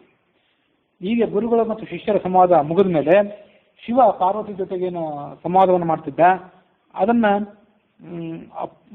ಆ ಸಂವಾದವನ್ನು ಶಿವ ಉಪಸಂಹಾರ ಮಾಡಿದ. ಗುರುವಿನ ಮೂಲಕ ಆ ಶಿಷ್ಯ ಅದನ್ನು ಶ್ರವಣ ಮಾಡಿದ. ಆ ಗುರುವಿಗೂ ನಮಸ್ಕಾರ ಮಾಡಿದ, ಭಗವಂತನಿಗೂ ನಮಸ್ಕಾರವನ್ನು ಮಾಡಿದ. ಏವ ಮುಕ್ತ ಮುನಿಸಂಧ್ಯಾಂ ಕರ್ತುಂ ಗೋದಾಂ ಗಮಿಷ್ಯತಿ. ಆ ಗುರುವಾದವನು ಶಿಷ್ಯನಿಗೆ ಆನಂದ ರಾಮಾಯಣವನ್ನೆಲ್ಲ ಹೇಳಿ ಪ್ರವಚನ ಮಾಡಿ ಮುಗಿಸಿ ಸಾಯಂಕಾಲ ಆಗಿದ್ದಿರಬೇಕು. ಆ ಸಮಯದಲ್ಲಿ ಸಾಯಂಕಾಲ ಸಂಧ್ಯಾವಂದನೆಯನ್ನು ಮಾಡಲಿಕ್ಕೆ ಅವತ ಗೋದಾವರಿ ನದಿಗೆ ಹೊರಟು ಹೋಗಿಬಿಟ್ಟ. ದೇವಿ ಪಾರ್ವತಿಯೇ, ಇಲ್ಲಿವರೆಗೆ ನಾನು ನಿನಗೆ ಈ ಆನಂದ ರಾಮಾಯಣವನ್ನ ವಿಸ್ತಾರವಾಗಿ ವರ್ಣನೆ ಮಾಡಿ ಹೇಳಿದೆ. ಇದು ಶ್ರವಣದಿಂದ ಪುಣ್ಯವರ್ಧನ. ರಾಮಕೀರ್ತನ ಮಾಲಾಯ ಮೇರುಸ್ಥಾನೇ ತ್ವಯಂ ಮಹಾನ್. ರಾಮನ ಸ್ತೋತ್ರಗಳು 106 ಇವೆ. ಅದರಲ್ಲಿ ಇದು ಪರ್ವತಗಳಲ್ಲಿ ಮೇರು ಪರ್ವತ ಹೇಗೆ ದೊಡ್ಡದು ಹಾಗೆ ಈ ಆನಂದ ರಾಮಾಯಣ ದೊಡ್ಡದು. ಪಾರ್ವತಿ ಕೇಳಿದ್ಲು, ಯದಾ ವಾಲ್ಮೀಕಿನ ದೇವ ಕೃತಂ ರಾಮಾಯಣಂ ವರಂ ತದಾ ಕ್ವ ರಾಮದಾಸ ಸಹ ಸಂವಾದೋ ಅಸ್ಮಿನ್ ತ್ವಯಾ ಅಕಥಿ ಕ್ವತದಾ ವಿಷ್ಣುದಾಸೋಪಿ ಸಂಶಯೋ ಮೇ ಅತ್ರ ಜಾಯತೆ. ಆ ಪಾರ್ವತಿ ಕೇಳಿದ್ಲು, ವಾಲ್ಮೀಕಿಗಳು ಇದನ್ನು ಬಹಳ ಹಿಂದೆ ರಚನೆ ಮಾಡಿದ್ರು, 24ನೇ ತ್ರೇತಾಯುಗದಲ್ಲಿ. ಆಗ ಈ ರಾಮದಾಸ ವಿಷ್ಣುದಾಸ ಇವರೆಲ್ಲಿದ್ರು? ಇವ್ರು ಯಾವ ಯುಗದವರು, ಅವ್ರು ಯಾವ ಯುಗದವರು? ಒಂದಕ್ಕೊಂದು ಹೊಂದಾಣಿಕೆ ಇಲ್ವಲ್ಲ. ಆಗ ಶಿವ ಹೇಳಿದ, ತ್ರಿಕಾಲಯ ಜ್ಞಾನದೃಷ್ಟ್ಯಾ ಮುನಿನಾತ್ರ ಕಥಾಂತರೇ ಉಭಯೋರ್ ಭಾವಿ ಸಂವಾದ ಸೋಪಿ ಪೂರ್ವ ಪ್ರವರ್ಣಿತ. ಅದು ಹೇಳಿದ ಗುರು ತ್ರಿಕಾಲಜ್ಞ ಆಗಿದ್ದ. ಆತ ಹಿಂದೆ ನಡೆದದ್ದನ್ನ ಮುಂದೆ ನಡೆಯುವುದನ್ನೆಲ್ಲವನ್ನು ಕೂಡ ತಿಳ್ಕೊಳ್ಳುವಂಥ ಶಕ್ತಿ ಉಳ್ಳವನಾಗಿದ್ದ. ಆತ ಹಿಂದೆ ನಡೆದದ್ದನ್ನ ಈಗ ವಿಸ್ತಾರವಾಗಿ ಹೇಳಿ ಮುಗಿಸಿದ. ಮತ್ತು ಮುಂದಿನ ಕಲ್ಪದಲ್ಲಿ ಕೂಡ ಹೀಗೆ ರಾಮಾಯಣ ನಡೆಯೋದಿದೆ. ಇದೇನು ರಾಮಾಯಣ ಈಗ ಮುಗಿತಂತಲ್ಲ, ಆ ಮುಂದೆ ನಡೆಯೋದನ್ನ ಆತ ಜ್ಞಾನದೃಷ್ಟಿಯಿಂದ ತಿಳ್ಕೊಂಡು ಹೇಳಿದ. ಉಭಯೋರು ಭಾವಿ ಸಂವಾದ ಸೋಪಿ ಪೂರ್ವಂ ಪ್ರವರ್ಣಿತ ಯಥಾ ರಾಮಸ್ಯ ಚರಿತಂ ರಾಮಾತ್ ಪೂರ್ವಂ ಪ್ರವರ್ಣಿತಂ. ರಾಮ ಹುಟ್ಟೋದಕ್ಕಿಂತ ಮೊದಲೇ ರಾಮನ ಕಥೆ ಇತ್ತು, ಮುಂದೂ ಇದೆ, ಹಿಂದೂ ಕೂಡ ಇತ್ತು. ಸಂದೇಹೋತ್ರ ನೈವ ಕಾರ್ಯ, ಇದರ ಬಗ್ಗೆ ನನಗೆ ಸಂದೇಹ ಬೇಡ. ರಾಮದಾಸ ಮುಖೇನೈವ ಏತದ್ರಾಘವೇಣೈವ ವರ್ಣಿತಂ ತದ್ರಾಮದಾಸಸ್ಯ ಮುದೈವ ಚೋಕ್ತಂ ಭಕ್ತಿಪ್ರದಂ ಮುಕ್ತಿ ಮೇತದತ್ರ. ಇದು ಈ ಕಾವ್ಯದ ಶ್ರವಣ ಮನಸ್ಸಿನಲ್ಲಿ ಭಕ್ತಿಯನ್ನು ಹೆಚ್ಚಿಸಿ ಮುಂದೆ ಅವನಿಗೆ ಮುಕ್ತಿಯನ್ನು ಕೂಡ ಕೊಡಬಲ್ಲದು. ಇದನ್ನ ಮಕ್ಕಳು ಹುಟ್ಟೋದಕ್ಕಾಗಿ ಶ್ರವಣ ಮಾಡಬೇಕು, ಹುಟ್ಟಿದ ಮೇಲೆ ಕೂಡ ಇದನ್ನು ಮರೆತು ಬಿಡಬಾರ್ದು. ಮತ್ತೊಮ್ಮೆ ಪುತ್ರೇ ಪ್ರಜಾತೆ ಪಠನೀಯ ಮೇತಸ್, ಮತ್ತೊಮ್ಮೆ ಓದಬೇಕು. ವಿವಾಹ ನಡೆದಾಗ ಇದನ್ನೆಲ್ಲ ಗಮನಿಸಬೇಕು. ವಿವಾಹ ನಡೆದಾಗ ಜ್ಞಾನಿಗಳಾದವ್ರನ್ನ ಕರೆಸಿ ಇಂಥದನ್ನೆಲ್ಲ ಶ್ರವಣ ಮಾಡ್ತೀವಿ. ಈಗ ಶ್ರಾದ್ದ ಮಾಡಲಿಕ್ಕೆ ಯೋಗ್ಯನ ಅಂತ ಬ್ರಾಹ್ಮಣ ಸಿಗೋದೇ ಕಷ್ಟ ಆಗಿಬಿಡ್ತದೆ. ಆದರೂ ಶುದ್ಧಾವಂತರಾದವ್ರು ಏನು ಮಾಡ್ತಾರೆ ಅಂದರೆ ಶ್ರಾದ್ದ ನಡೆಸಲಿಕ್ಕೆ ಒಬ್ಬ ಪುರೋಹಿತನನ್ನು ಕರೆದಿರ್ತಾರೆ ಮತ್ತು ಕಾಟಕೋಪನಿಷತ್ತು ಮೊದಲಾದ ಉಪನಿಷತ್ತುಗಳನ್ನು, ಹರಿವಂಶ ಮೊದಲಾದ ಪುರಾಣಗಳನ್ನು ಪಠನ ಮಾಡಲಿಕ್ಕಾಗಿ ಪ್ರತ್ಯೇಕವಾಗಿ ಮತ್ತೆ ಕೆಲವರು ಬ್ರಾಹ್ಮಣರನ್ನು ಕೂಡಿಸಿ ಇದನ್ನು ನೀವು ಪಾರಾಯಣ ಮಾಡಿರಿ ಅಂತ ಅವರಿಗೆ ವಿಜ್ಞಾಪನೆ ಮಾಡಿಕೊಂಡು ಪಾರಾಯಣದ ಮುಗಿದ ಬಳಿಕ ಮತ್ತೆ ದಕ್ಷಿಣೆ ಭೋಜನ ಇತ್ಯಾದಿಗಳ ಮೂಲಕ ಅವರನ್ನು ಸನ್ಮಾನಿಸ್ತಾರೆ. ಹೀಗೆ ಮಾಡಬೇಕಾದೊಂದು ಆದರ್ಶದ ಸ್ಥಿತಿ. ಅದು ಬರೇ ಶಾಬ್ದಕ್ಕಲ್ಲ, ಮಕ್ಕಳು ಹುಟ್ಟಿದಾಗ ನಮ್ಮ ಬಂಧು ಬಾಂಧವರಿಗೆ ಸಿಹಿ ಹಂಚೋದ್ರಲ್ಲೇ ನಾವು ಮೈ ಮರಿತೀವಿ. ಉಳಿದದ್ದು ಯಾವುದು ನಮ್ಗೆ ನೆನಪೇ ಆಗೋದಿಲ್ಲ. ಇಂಥವೆಲ್ಲ ಕೆಲಸಗಳನ್ನು ನೆನಪಿಟ್ಕೊಂಡು ಮಾಡಬೇಕು. ಭಗವಂತ ಅನುಗ್ರಹದಿಂದ ನನಗೆ ದೊರೆಯಿತು ಅಂತ ಅದನ್ನು ತಿಳ್ಕೊಂಡು ಮನುಷ್ಯ ಮಾಡಬೇಕು. ವಿವಾಹ ಕಾಲದಲ್ಲಿಯೂ ಕೂಡ ನಡೀತಿರುವಂಥ ವಿವಾಹ ಏನಿದೆ ಇದು ಧರ್ಮ ಮಾರ್ಗದಲ್ಲಿ ಸ್ಥಿರವಾಗಿ ಮುನ್ನಡೆಯಲಿ, ವಿವಾಹ ಸಾಂಗವಾಗಿ ನಮ್ಮಿಬ್ಬರ ಆಯುಷ್ಯದ ಇರೋ ತನಕ ವಿವಾಹದ ಬಂಧನ ಇರಲಿ ಅನ್ನೋ ದೃಷ್ಟಿಯಿಂದ ಇದನ್ನು ಪಾರಾಯಣ ಮಾಡಿಸ್ಬೇಕು. ಆದರೆ ನಮಗೆ ಉಳಿದೆಲ್ಲ ಸಂಭ್ರಮಗಳು ನೆನಪಾಗ್ತವೆ ಹೊರತು ಇದೇ ನೆನಪಾಗೋದಿಲ್ಲ. ಈ ವಿವಾಹ ಕಾಲದಲ್ಲಿ ಇಂಥದನ್ನು ಪಾರಾಯಣ ಮಾಡಿಸ್ಬೇಕು ಅಂತ ನಾನು ಕೇಳಿದ್ದು ಇದೇ ಮೊದಲು. ಕೃತಬಂಧ ಕಾಲೇ ಶ್ರಾದ್ಧೇ ಪಠೇತ್ ಪರ್ವಣಿ ಮಂಗಲೇಚ. ಹಬ್ಬಗಳಿದ್ದಾಗಲೂ ಕೂಡ ಇದನ್ನು ಪಠನ ಮಾಡಬೇಕು. ಮಂಗಳ ಕಾರ್ಯಕ್ರಮ ಇದ್ದಾಗ ಪಠನ ಮಾಡಬೇಕು. ಕಾರಾಗೃಹದಲ್ಲಿ ಯಾರು ಬಂಧಿತರಾಗಿದ್ದರೆ ಅವರ ಮುಕ್ತಿಗಾಗಿ ಇದನ್ನು ಶ್ರವಣ ಮಾಡಬೇಕು. ಉತ್ಪಾತ ಶಾಂತಿ ಭಯನಾಶನಾಯ. ಜಗತ್ತಿನಲ್ಲಿ ಸುತ್ತಮುತ್ತಲಿನ ವಾತಾವರಣದಲ್ಲಿ ಏನಾದರೂ ಉತ್ಪಾತ, ಮಹಾ ಅತಿವೃಷ್ಟಿ, ಬರಗಾಲ ಇತ್ಯಾದಿಗಳೆಲ್ಲ ಇದ್ದಾಗ, ಧೂಮಕೇತುವಿನ ಪರಿಸ್ಥಿತಿ ಇತ್ಯಾದಿಗಳಿದ್ದಾಗ ಆ ಭಯನಾಶಕ್ಕಾಗಿ ಇದನ್ನ ಪಠನ ಮಾಡಬೇಕು. ಆನಂದ ರಾಮಾಯಣ ಮಾದರೇಣ ಶೃಣೋತಿವಾ ಶ್ರಾವಯತೆ ಚ ಭಕ್ತ್ಯ. ಮತ್ತೊಂದು ಮಾತನ್ನು ಹೇಳಬೇಕು ಏನು ಅನಿಸ್ತಂದ್ರೆ, ರಾಹು, ಕೇತು, ಮಂಗಳ, ಶನಿ ಇತ್ಯಾದಿ ಶಾಂತಿಗಾಗಿ ನಾನಾ ಥರದ ಪಾರಾಯಣಗಳನ್ನು, ಹೋಮಗಳನ್ನು, ಜಪಗಳನ್ನೆಲ್ಲ ಮನುಷ್ಯ ಮಾಡ್ತಾನೆ. ಇಂಥದನ್ನು ಕೂಡ ಮಾಡಬೇಕು. ತಾನಾದರೂ ಪಾರಾಯಣ ಮಾಡಬೇಕು ಅಥವಾ ಯಾರ ಕಡೆಯಿಂದ ಆದರೂ ಪಾರಾಯಣ ಮಾಡಿಸಿ ಅವ್ರ ಕಡೆಯಿಂದ ಪ್ರವಚನ ಮಾಡಿಸಿ ಅದನ್ನು ಶ್ರವಣ ಮಾಡಬೇಕು. ಮನುಷ್ಯನಿಗೆ ಕೊನೆ ಪಕ್ಷ ಆ ಎಲ್ಲ ಉತ್ಪಾತಗಳು ತಪ್ಪಬಹುದು, ತಪ್ಪದೇ ಇರಬಹುದು. ಮನುಷ್ಯನ ಹಣೆ ಬರಹದಲ್ಲಿ ಏನಾಗಬೇಕು ಅಂತಿದೆಯೋ ಆ ಥರ ಆಗ್ತದೆ. ಆದರೆ ರಾಮಾಯಣ, ಮಹಾಭಾರತ, ಭಾಗವತಾದಿಗಳು ಶ್ರವಣ ಬದ್ದಿಂದ ಕೊನೆಗೆ ಒಂದು ಮನೋದಾರ್ಢ್ಯ ಆಗಲೂ ದೊರೆಯುತ್ತದೆ. ಈ ಜಗತ್ತಿನಲ್ಲಿ ಏನಾಗಬೇಕಾಗಿದೆಯೋ ಅದು ಹಾಗೇ ಆಗಬೇಕು. ರಾಮನಿಗೂ ಏನಾಗಬೇಕಾಗಿತ್ತೋ ಅದಾಯಿತು, ಪಾಂಡವಾದಿಗಳಿಗೂ ಏನಾಗಬೇಕಾಗಿತ್ತೋ ಅದೇ ಆಯಿತು, ಹಾಗೆ ನನಗೂ ಆಗ್ತದೆ ಅನ್ನುವಂಥ ಮನೋದಾರ್ಢ್ಯ ಆದರೂ ಈ ಶ್ರವಣದಿಂದ ಅವನಿಗೆ ದೊರೆಯುತ್ತದೆ. ಒಂದು ವೇಳೆ ಪೂರ್ಣವಾಗಿ ಪರಿಹಾರ ಆಗದೇ ಇದ್ರು, ಹಾಗೆ ಪೂರ್ಣವಾಗಿ ನಮ್ಗೆ ಪರಿಹಾರ ಆಗಲಿಕ್ಕೆ ಸಾಧ್ಯವಿಲ್ಲ. ಎಲ್ಲ ಥರದ ಅನಿಷ್ಟವೂ ಹೋಗಬೇಕು, ಎಲ್ಲ ಥರದ ಇಷ್ಟವೂ ಆಗಬೇಕು ಅಂತಂದರೆ ಅದು ಮನುಷ್ಯನ ಜೀವನಕ್ಕೆ ಹೇಗೆ ಸಾಧ್ಯ? ಮನುಷ್ಯನ ಜೀವನಕ್ಕೊಂದು ಇತಿಮಿತಿ ಇದೆ. ಆ ಮನುಷ್ಯನ ಜೀವನಕ್ಕೆ ಇರುವಂಥ ಇತಿಮಿತಿಯನ್ನಾದರೂ ಇವುಗಳ ಶ್ರವಣ ನಮಗೆ ಮನದಟ್ಟು ಮಾಡಿಕೊಡ್ತದೆ ಆ ಆಪತ್ತಿನ ಸಂದರ್ಭದಲ್ಲಿ ಅಂತ ನೆನಪು ಮಾಡ್ಕೊಳ್ಬೇಕು. ಸ್ವಕೀಯ ಕಾಮಾನ ಕಿಲಾನವಾಪ್ಯ ವೈಕುಂಠಲೋಕೆ ಖಲು ಗಚ್ಚತೆ ಸ್ವೈಹಿ. ಆನಂದ ರಾಮಾಯಣಕ್ಕಿಂತ ಹೆಚ್ಚಿನ ತೀರ್ಥಗಳು, ಕ್ಷೇತ್ರಗಳು, ಭಗವಂತನ ಮಂದಿರಗಳು ಇವು ಯಾವೂ ಕೂಡ ಇಲ್ಲ. ಇದೇ ಎಲ್ಲದಕ್ಕಿಂತಲೂ ಹೆಚ್ಚಿನದಾಗಿರುವಂಥದ್ದು. ಆನಂದ ರಾಮಾಯಣ ಮೇತ ಉತ್ತಮಂ ಪ್ರೋಕ್ತಂ ಮಯಾ ಹೇ ಗಿರಿಜೆ ಸವಿಸ್ತರಂ. ಪಾರ್ವತಿಯೇ, ಸವಿಸ್ತಾರವಾಗಿ ಇದನ್ನು ಹೇಳಿದೆ, ನೀನು ಕೂಡ ಇದನ್ನ ಮನಸ್ಸಿನಲ್ಲಿ ಧಾರಣೆ ಮಾಡು. ಭಗವಂತನಾದಂಥ ಮನೋಹರನಾದಂಥ ರಾಮನನ್ನ ಮನಸ್ಸಿನಲ್ಲಿ ಧಾರಣೆ ಮಾಡು. ಇದು ಈಗ ಮುಂದೆ ಬರುವಂಥ ಶ್ಲೋಕ ಏನಿದೆ ಇದು ಆನಂದ ರಾಮಾಯಣದ ಸಾರವನ್ನು ಸಂಗ್ರಹ ಮಾಡಿದಂಥ ಶ್ಲೋಕ ಇದೆ. ಆದೌ ಹತ್ವಾ ದಶಾಸ್ಯಂ. ರಾವಣನನ್ನು ಮೊದಲು ಕೊಂದ, ಇದು ಸಾರಕಾಂಡ. ದ್ವಿಜವಚನ ಗುರುತ್ವೇನ ಯಾತ್ರಾಶ್ಚ ಯಜ್ಞಾನ್. ಮುಂದೆ ಯಾತ್ರೆಯನ್ನು ಮಾಡಿದ, ಗುರುಗಳ ಮಾತಿಗೆ ಬೆಲೆ ಕೊಟ್ಟು, ಅದು ಯಾತ್ರಾಕಾಂಡ. ಮುಂದೆ ಯಜ್ಞಗಳನ್ನು ಮಾಡಿದ, ಅದು ಯಜ್ಞಕಾಂಡ. ಕೃತ್ವಾ ಭುಕ್ತ್ಯ ಅತಿಭೋಗಾನ್. ಭೋಗಗಳನ್ನು ಅನುಭವಿಸಿದ, ಅದು ವಿಲಾಸಕಾಂಡ. ಅವನಿತಲ ವಿಶಂತೀಂ ಗೃಹೀತ್ವ ಅಥ ಸೀತಾಂ. ಇದು ಜನ್ಮಕಾಂಡ. ಸೀತೆ ಪಾತಾಳಕ್ಕೆ ಹೋಗ್ತಾ ಇದ್ದಾಗ ಅವಳನ್ನು ಮತ್ತೆ ತನ್ನ ಬಳಿಗೆ ಸ್ವೀಕಾರ ಮಾಡಿಕೊಂಡು ಸೀತಾ ಸಮೇತನಾಗಿಯೇ ಅವತಾರವನ್ನು ಪರಿಸಮಾಪ್ತಿ ಮಾಡಿದ, ಅದು ಜನ್ಮಕಾಂಡ. ಲಬ್ಧ್ವಾ ನಾನಾಸ್ಪೃಶಾಹ. ಅನೇಕ ಜನ ಸ್ವಸೇಂದ್ರನ್ನು ಪಡ್ಕೊಂಡ, ಅದು ವಿವಾಹಕಾಂಡ.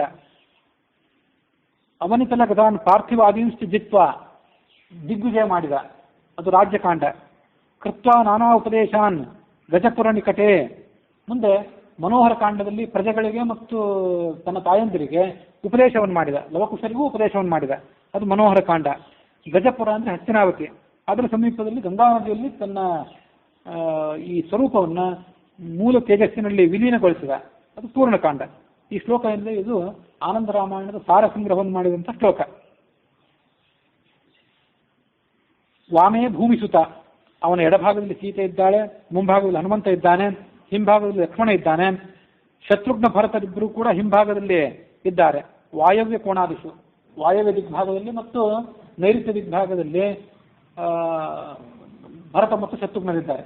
ರಾಮ ಪೂರ್ವ ದಿಕ್ಕಿಗೆ ಮುಖ ಮಾಡ್ಕೊಂಡು ನಿಂತ್ಕೊಂಡಿದ್ದಾನೆ ಅಂತ ತಿಳ್ಕೊಂಡ್ರೆ ಅದು ರಾಮನಿಗೆ ವಾಯವ್ಯ ಭಾಗ, ಅಲ್ಲಿ ಶತ್ರುಘ್ನ ಈ ಕಡೆ ನೈಋತ್ಯ ದಿಗ್ಭಾಗದಲ್ಲಿ ಭರತ ಇದ್ದಾನೆ ಅಂತ ತಿಳ್ಕೊಳ್ಬೇಕು. ಮುಂಭಾಗದಲ್ಲಿ ಹನುಮಂತ ಮತ್ತು ಎಡಭಾಗದಲ್ಲಿ ಹಿಂಭಾಗದಲ್ಲಿ ಲಕ್ಷ್ಮಣ ಇದ್ದಾನೆ, ಎಡಭಾಗದಲ್ಲಿ ಸೀತೆ ಇದ್ದಾಳೆ ಅಂತ ಅವನನ್ನು ಧ್ಯಾನ ಮಾಡಬೇಕು. ಸುಗ್ರೀವಶ್ಚ ವಿಭೀಷಣಶ್ಚ ಯುವರಾಟ್ ತಾರಾಸುತೋ ಜಾಂಬವಾನ್. ಸುಗ್ರೀವ ಇದ್ದಾನೆ, ವಿಭೀಷಣ ಇದ್ದಾನೆ, ಯುವರಾಜನ ಅಂತ ಅಂಗದ ಇದ್ದಾನೆ, ಜಾಂಬವಂತ ಇದ್ದಾನೆ. ಇವೆಲ್ಲರ ನಡುವೆ ನೀಲಕಮಲದಂತೆ ಹೊಳೆಯುವ ಮೈಕಾಂತಿಯುಳ್ಳಂಥ ರಾಮ ಇದ್ದಾನೆ, ಅವನನ್ನು ನಾನು ಧ್ಯಾನ ಮಾಡ್ತೇನೆ. ಮಧ್ಯೆ ನೀಲ ಸರೋಜ ಕೋಮಲ ರುಚಿಂ ರಾಮಂ ಭಜೆ ಶ್ಯಾಮಲಂ. ಆನಂದರಾಮಾಯಣ ಹಾರಕೋಪಂ ಯೇ ಪೂರ್ಣಕಾಂಡಂ ಚರಮಂ ನರೋತ್ತಮಾಃ ಪಠಂತಿ ಶೃಣ್ವಂತಿ ಹರೇಃ ಪದಂ ಸ್ವಂ ಗಚ್ಚಂತಿ ಪೂರ್ಣೇಪ್ಸಿತ ಮಾಲಭಂತಿ. ಒಟ್ಟಾರೆ ಆನಂದ ರಾಮಾಯಣ ಇದೊಂದು ಒಂದು ಮಾಲೆ ಅಂತೆ, ರತ್ನದ ಮಾಲೆ ಅಂತೆ. ಅದರಲ್ಲಿ ಪೂರ್ಣಕಾಂಡ ಏನಿದೆ ಅದು ಆ ಮಾಲೆ ಪದಕದಂತೆ, ವಜ್ರದ ಪದಕದಂತೆ. ಅದನ್ನ ಯಾರು ಶ್ರವಣ ಮಾಡ್ತಾರೋ ಅವರು ಮತ್ತು ಪಠಣ ಮಾಡ್ತಾರೋ ಅವರು ತಮ್ಮ ಎಲ್ಲ ಥರದ ಅಪೇಕ್ಷೆಗಳನ್ನು ಕೂಡ ಪೂರೈಕೆ ಮಾಡ್ಕೊಳ್ತಾರೆ. ಇದು ಒಂದು ಶ್ಲೋಕವನ್ನು ಇನ್ನೂ ಉಳಿಸ್ಕೊಂಡು ಆ ಆನಂದ ರಾಮಾಯಣದ ಪೂರ್ಣಕಾಂಡದ ಕೊನೆಯ ಸರ್ತಿಯಿಂದ ಅದನ್ನ ಶ್ರವಣ ಮಾಡಿದ್ವಿ. ಇನ್ನು ತಾತ್ಪರ್ಯ ನಿರ್ಣಯದ ಭಾಗ ನಮ್ಮ ಕಣ್ಣೆದುರಿಗಿದೆ. ಆ ತಾತ್ಪರ್ಯ ನಿರ್ಣಯದಲ್ಲಿ ಇಲ್ಲಿಯವರೆಗೆ ನಾವು ರಾಮ ಪರಂಧಾಮಕ್ಕೆ ಹೋದ ಮೇಲೆ ಯಾವ್ಯಾವ ಕ್ರಮಗಳು, ಯಾವ್ಯಾವ ಕಾರ್ಯಗಳು, ಯಾವ್ಯಾವ ಘಟನೆಗಳು ನಡೆದವು ಅಂತನ್ನೋದನ್ನ ನಾವು ಶ್ರವಣ ಮಾಡಿದ್ವಿ. ಹನುಮಂತನು ಕೂಡ 3 ಕೋಟಿ ರೂಪಗಳಿಂದ ಭೂಲೋಕದಲ್ಲಿ ಮತ್ತು 3 ಕೋಟಿ ರೂಪಗಳಿಂದ ಪರಲೋಕದಲ್ಲಿ ಆ ಭಗವಂತನನ್ನು ಸೇವಿಸ್ತಾ ಇದ್ದ ಅಂತ ವರ್ಣನೆ ಬಂದಿತ್ತು. ಕೆಲವೊಮ್ಮೆ ಎಲ್ಲ ಅವತಾರಗಳನ್ನು ಕೂಡ ತನ್ನಲ್ಲೇ ಏಕೀಕರಿಸಿಕೊಂಡು ಆತ ಶೇಷನ ಮೇಲೆ ಮಲಗಿರ್ತಾನೆ. ಕೆಲವೊಮ್ಮೆ ಸುತ್ತಮುತ್ತಲು ವ್ಯೂಹ ರೂಪದಿಂದ ನಿಲ್ಲಿಸಿಕೊಂಡು ಮಲಗಿರ್ತಾನೆ. ನಾನಾ ಥರದ ರೂಪಗಳು, ಕೆಲವು ಅವೆಲ್ಲ ರೂಪಗಳು ಮಲಗಿರ್ತವೆ, ಕೆಲವು ರೂಪಗಳು ನಿಂತಿರ್ತವೆ, ಕೆಲವು ಕುಳಿತುಕೊಂಡಿರ್ತವೆ ಅಂತ ತಿಳ್ಕೊಳ್ಬೇಕು. ಹೀಗೆ ಆಚಾರ್ಯರು ಮಧ್ವರು ಹೇಳ್ತಾರೆ, ಇದು ನಿರ್ದಿಷ್ಟವಾದ ಗ್ರಂಥ ಏನು ರಚನೆ ಮಾಡಿದ್ದಲ್ಲ ನಾನು, ಸುಮ್ಮನೆ ನನ್ನ ಗ್ರಂಥಾಲಯದಲ್ಲಿ ಇದ್ದದ್ದು ಎಲ್ಲೋ ಒಂದು ಗ್ರಂಥ ತೆಗೆದು ಮಾಡಲಿಲ್ಲ ನಾನು. ಸಕಲ ಪುರಾಣಗಳು, ಪಂಚರಾತ್ರ, ಭಾರತಾದಿಗಳು, ಮಹಾಭಾರತ, ಮೂಲ ರಾಮಾಯಣ ಇವನ್ನೆಲ್ಲವನ್ನು ಕೂಡ ಅಧ್ಯಯನ ಮಾಡಿ ಅದೆಲ್ಲದರ ಪರಸ್ಪರ ವಿರೋಧ ಏನು ಬಂದಿರ್ತದಲ್ಲ ಅದನ್ನು ಪರಿಹಾರ ಮಾಡಿ ಮತ್ತು ನನ್ನ ಯುಕ್ತಿಯ ಬಲದಿಂದ, ನನ್ನ ಬುದ್ಧಿಯ ಬಲದಿಂದ ಅದನ್ನು ನಿರ್ಧಾರ ಮಾಡಿ ಬಹುಕಲ್ಪಾನುಸಾರವಾಗಿ ಅನೇಕ ಕಲ್ಪಗಳಲ್ಲಿ ಕಥೆ ನಡೆದು ಬಂದಿದೆ. ಆ ಎಲ್ಲ ಕಥೆಗಳಲ್ಲಿ ಸಾರವಾದ ಭೂತವಾದ ಕಥೆ ಏನಿದೆ ಅದನ್ನು ನಾನು ಇಲ್ಲಿ ಹೇಳಿದೆ. ಹಾಗಾಗಿ ಉತ್ತರ ಭಾರತದಲ್ಲಿದ್ದಂಥ ಯಾವುದೋ ಒಂದು ಗ್ರಂಥ ಒಂದು ರಾಮಾಯಣದ ಪಾಠಾಂತರ, ದಕ್ಷಿಣ ಭಾರತದಲ್ಲಿದ್ದಂಥ ಮತ್ತೊಂದು ಯಾವುದೋ ಪಾಠಾಂತರ, ಅದೊಂದನ್ನೇ ಓದಿ ಇದೇನು ಮಧ್ವಾಚಾರ್ಯ ಹೀಗೆ ಬರೀತಾರಲ್ಲ, ನಮ್ಮ ಗ್ರಂಥಾಲಯದಲ್ಲಿ ಹೀಗೆ ಇಲ್ವಲ್ಲ ಅಂತ ಆಕ್ಷೇಪ ಮಾಡಬಾರ್ದು. ನಿಮ್ಮ ಜೀವಮಾನದಲ್ಲಿ ನೀವು ಓದಲಿಕ್ಕೆ ಸಾಧ್ಯ ಆಗಿರೋದು ನಿಮಗೆ ಒಂದೇ ಪಾಠಾಂತರ, ಒಂದೇ ವರ್ಷನ್. ನಾನು ಎಲ್ಲ ಗ್ರಂಥಗಳನ್ನು, ಉಪಲಬ್ಧ ಇರುವಂತಹ ಎಲ್ಲ ಸಾಹಿತ್ಯ ರಾಶಿಯನ್ನ ಅವಲೋಕನ ಮಾಡಿ ಭಾರತದಾದ್ಯಂತ 2-3 ಬಾರಿ ಸಂಚಾರ ಮಾಡಿದ್ದೆ ನಾನು. ಮಧ್ವಾಚಾರ್ಯರು ಕೂಡ ಮಾಡಿದ್ರು. ಎಲ್ಲ ಗ್ರಂಥಗಳನ್ನು ಪರಾಮರ್ಶೆ ಮಾಡಿ ಇದನ್ನು ರಚನೆ ಮಾಡಿದೆ ಅಂತ ತಿಳ್ಕೊಂಡಿದ್ದಾರೆ ಅವರು. ಇಡೀ ತಾತ್ಪರ್ಯ ನಿರ್ಣಯನೇ ಹಾಗೆ. ಇದು ಇಲ್ಲಿ ವಾಲ್ಮೀಕಿ ರಾಮಾಯಣಕ್ಕೆ ಸಂಬಂಧಪಟ್ಟಂತ ಭಾಗವೂ ಕೂಡ ಹಾಗೇನೆ. ಕೆಲವು ಕಡೆ ಮೂಲ ಗ್ರಂಥಗಳಲ್ಲಿ, ಮಹಾಭಾರತದಲ್ಲಿ, ಮೂಲ ರಾಮಾಯಣದಲ್ಲಿ, 18 ಪುರಾಣಗಳಲ್ಲಿ ವ್ಯತ್ಯಾಸ ಇರ್ತದೆ. ನೀವು ಅದನ್ನು ನೇರವಾಗಿ ಓದಲಿಕ್ಕೆ ಹೋದರೆ ಅದು ನಿಮ್ಮನ್ನು ದಿಕ್ಕು ತಪ್ಪಿಸ್ತದೆ. ಶಾಸ್ತ್ರಗಳು ತತ್ವವನ್ನು ಹೇಳುವ ರೀತಿಯೇ ಅದು. ನೇರವಾಗಿ ನಿಮಗೆ ಸುಲಭವಾಗಿ ತಿಳಿದು ಬಿಟ್ರೆ ಅದ್ರ ಬೆಲೆ ನಿಮ್ಗೆ ಗೊತ್ತಾಗೋದಿಲ್ಲ. ಕಷ್ಟಪಟ್ಟು ಗುರುವಿನ ಗುಲಾಮನಾಗಿ ಬಹಳ ಶ್ರಮಪಟ್ಟು ಅದನ್ನು ನೀವು ತಿಳ್ಕೊಂಡ್ರೆ ಆ ತತ್ವದ ಬೆಲೆ ತಿಳಿಯುತ್ತದೆ. ಅದಕ್ಕಾಗಿ ಶಾಸ್ತ್ರ ಅದನ್ನು ತಿರುವು ಮುರುವಾಗಿ ಹೇಳಿರೋ ಸಾಧ್ಯತೆ ಎಷ್ಟೋ ಕಡೆ ಇದೆ. ನಾನು ಅದನ್ನು ನೇರವಾಗಿ ಸುಲಭವಾಗಿ ತಿಳಿಯುವಂತೆ ಹೇಳಿದ್ದೇನೆ ಅಂತಾರೆ ಅವರು. ಅದಕ್ಕಾಗಿ ಮುಂದೆ ಎಲ್ಲೂ ಕೂಡ ಈ ವಿರೋಧವನ್ನ ಯಾರೂ ಕೂಡ ಶಂಕೆ ಮಾಡಬಾರ್ದು. ಇದಕ್ಕೆ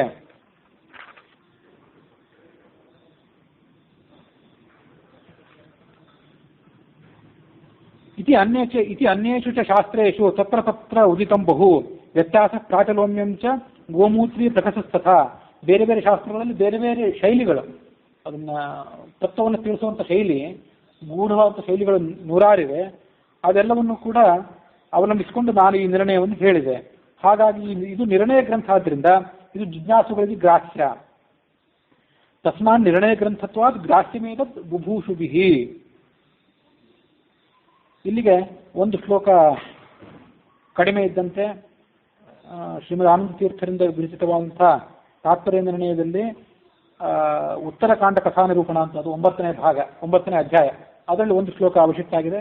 ವಾಲ್ಮೀಕಿ ರಾಮಾಯಣದ ಉತ್ತರಕಾಂಡದ ಕೊನೆಯ ಸರ್ಗ 111ನೇ ಸರ್ಗ ಏನಿದೆ ಅದರಲ್ಲಿ ಒಂದು ಶ್ಲೋಕ ಅವಶಿಷ್ಟ ಆಗಿದೆ.